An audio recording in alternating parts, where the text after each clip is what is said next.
Not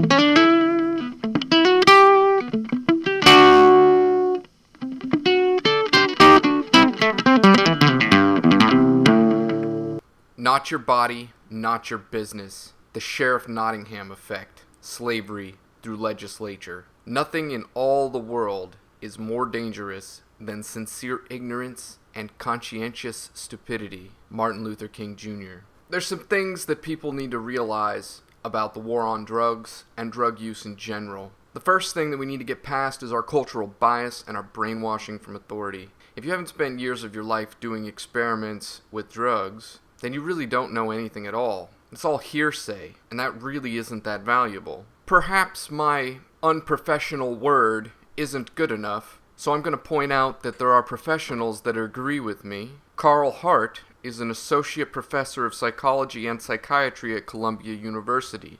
Hart is known for his research in drug abuse and drug addiction. Hart was the first tenured African-American professor of sciences at Columbia University.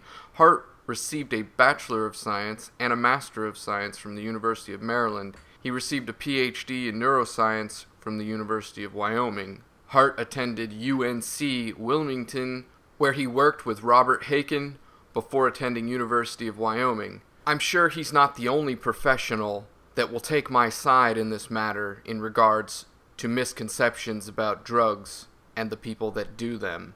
You think that the horror stories you hear and what you learn from the DARE program is really the full truth of the matter? I hate to break it to you, but it's far more complex than that, as most things are. We'd like to make this simple by filling in the blanks with black and white opinions, but that's just sheer laziness. Don't use your ignorance to protect yourself from your fears. Ignorance produces fear, fear produces hate, and hate produces prejudice. You can't just write everyone off who does drugs as a bad person. We all have positive and negative attributes, and we are all capable of monstrous things given the right circumstances. Keep this in mind. Eventually, a beat dog bites. Careful of your negativity, as it is projected onto everyone.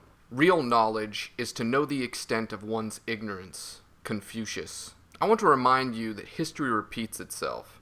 And look how well Prohibition worked out for alcohol. The entire war on drugs is history repeating itself again. Because rather than learning from history like a wise man, we are repeating mistakes like fools. I observe the majority is being manipulated by authority for the purpose of economics. If it's not that, then we'd have to say that all of authority is just ate up with retarded. And seeing as we can't cure stupid, I'm gonna hope that they're just being manipulative pricks that we can wake up if they get a big enough dose of reality. Insanity is defined by Albert Einstein as doing the same thing over and over again and expecting different results. And who is authority really? Well, it's not the state, the government, and law enforcement. Those are merely just pawns of the elitists. The people who have all the money are the ones with all the influence. They're the ones that own the stock. They're the ones that own the businesses. Government, police, they're really just enforcers of corporate greed at this point. The entire system has been hijacked. Massive corporations pay for lobbyists to get legislature passed that criminalizes people for different drugs that are a threat to their business. Tobacco, alcohol, and pharmaceutical companies, to name a few. If you bother to look at the facts and study the history of the war on drugs, or the history of drug use over the course of human civilization, then you will see a very different picture than the one the media and authority paints for you now. They use propaganda, fear-mongering, and sophistry to manipulate the public into fearing people who do drugs. And then they use that fear to justify atrocities and crimes against humanity. The first man the government put in charge of the war on drugs was pretty much a stuffy butt racist. So let's examine history right now by looking at some of Harry J. Anslinger's quotes, which will reflect the overall outlook towards drugs and the people who did them, which has continued to corrupt our perceptions even today. There are 100,000 total marijuana smokers in the U.S., and most are Negroes, Hispanics, Filipinos, and entertainers. Their satanic music, jazz, and swing result from marijuana use. This marijuana causes white women to seek sexual relations with Negroes, entertainers, and others. Racism and fear-mongering. Marijuana leads to pacifism and communist brainwashing. Well, we can see what our capitalist corporate slave owners are actually afraid of here. Marijuana is the most violence-causing drug in the history of mankind. Fucking shit, guy. What the fuck? How much violence has the war on drugs caused itself? Marijuana actually prevents violence. You say reefer madness, but I don't think that you know what it actually means. Sophistry is a method of argument that is seemingly plausible, though actually invalid and misleading. The art of using such arguments. Subtle, but unsound or fallacious reasoning. In this case, sophistry and fear-mongering combined to get the majority to agree that drugs should be illegal. These tactics are nothing more than abuse by the hand of authority, who have been using these tactics for thousands of years, in one form or another, not always about drugs, but it's always the same game either way. And it's always the will of old stuffy butt rich elites. Again, I will point out that the only people that really benefit are the pharmaceutical companies, the alcohol industry, privatized prison industry, police forces, the DEA, your local, state, and federal government, as they all make it a business plan out of arresting the poor for the purposes of finding them stealing their property and imprisonment, which they then charge the taxpayer a hearty amount for, which equates to stealing from John Q. Public. And using probation, they allow you to work while controlling what you do with your own body and making you pay them every month. More slavery, but you're not in jail because they feel they can control you to such a point. There's no need for imprisonment. In a land of the supposedly free, by authority telling you what you can and can't do with your own body, that insinuates that they own you. You are biological property and must be, as they say, or else they will destroy you with physical attacks, blackmail, stripping you of your freedom that you actually do have, which is only the freedoms they allow, violence and murder if you resist, highway robbery, in the most common cases, the pirating of the poor. Ever spend any time in a courtroom? You ever notice any rich person sitting next to you while they await to be robbed by Sheriff Nottingham? You ask, why aren't rich people in there being charged with shit? Well, it's because they can afford lawyers. So because they can fight back, they're not an easy target. Whereas the poor can't fight back and are forced to just bend over repetitively, like an assembly line of butt-fuckery. The whole commerce between master and slave is a perpetual exercise of the most boisterous passions, the most unremitting despotism on the one part, and degrading submissions on the other. Our children see this and learn to imitate it. Thomas Jefferson. Which is what I keep saying about history class. It's monkey see, monkey do. Not learning from mistakes. It's learning how to go to war and dominate our enemies. Are people learning from history's mistakes, or are they repeating them? So if it's typically the poor that become the victim of these laws, and the rich seem to either get away with it, or just not fall into a lifestyle that produces it, aren't all these laws crimes against the poor? I mean, it's not like they ever stop any drugs from being used. All they do is take people's money and property over the argument. And of course, people are going to tell authority to shit in their hat, and do it anyway. Furthermore, there aren't enough jobs for everyone to go around. So it's either be in jail, be on disability, rob people, starve to death, or sell drugs. If you ask me, selling drugs is the civilized option. If you want some more information in this regard to support what I'm saying, watch a documentary called How to Make Money Selling Drugs. Moving on to authoritarian abuse. The best laws that authority can pass to make money on are the laws that no one will abide by, and at the same time authority can't justify murdering you outright for. So it's fine you into oblivion until you're so poor and desperate that you will either allow authority to enslave your body to their will or become their physical slave. Meanwhile, it's illegal to kill yourself. What a coincidence, right? The factories in China that have to put up the nets to prevent the abused employees from committing fucking suicide comes to mind. Authority is no longer our civil servants.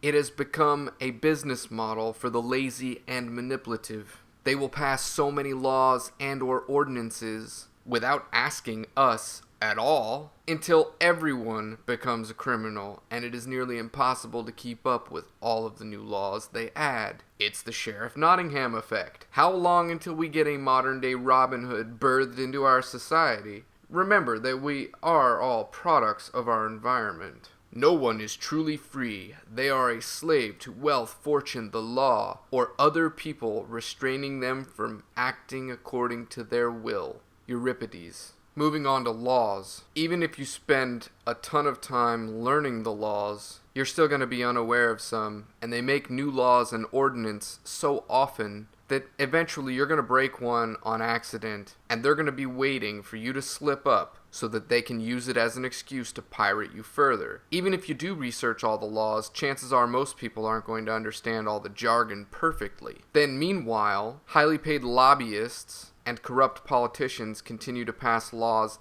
that benefit authority of different forms, all for the purpose of creating monopolistic environments and encouraging the enslavement of the people through economics and sophistry manipulation. Obviously, if there are less illegal drugs, then more people will be using pharmaceuticals and alcohol, because if you want a buzz, you're gonna find it. That's really the goal. And it doesn't really matter what you have to do to get it, because you will use whatever is there. Often that means you will fall back on alcohol or pharmaceuticals, which inherently increase the sale of those drugs. I've spent many years observing society, and I've been privy to a lot of information that authority does not get, and especially the majority of the sheltered public never gets. I've lived in areas of America where not all law enforcement handles drugs the same way, and not all drug markets have the same drug availability. These factors vary greatly depending on where you live, and a host of other factors. In turn, this affects crime and the level of addiction of certain drugs to the public.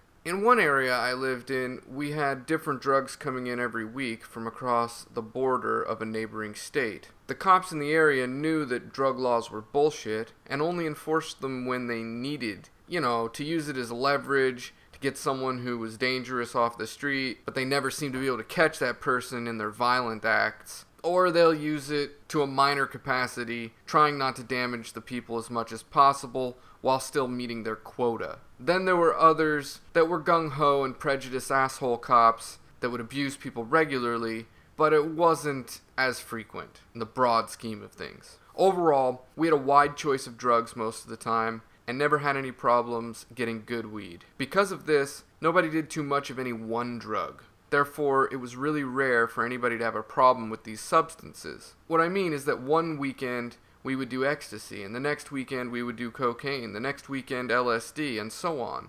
We weren't doing too much of any one drug, and not very many people had a problem with any of those drugs because of this cause and effect in our environment. We had a choice, and we chose to do different things because we were bored and curious. And if you take away that choice, we're going to have a problem. An epidemic, if you will. Here's an example of the epidemic caused by prohibition. After a while, I moved to the south, into a Bible Belt. This county was a dry county, which means that nowhere was allowed to even sell alcohol because the county was so religious. It forced its religious views on the entire county, which is against our constitutional rights, I must add. So people had to drive 25 miles to get alcohol, or they had to pay an insane markup to buy beer from a bootlegger, or even buy moonshine. Wait, I thought prohibition of alcohol was abolished. Oh, I guess not. The only effect of this was increasing the cost of people's buzz and compounding poverty, which increases crime all around.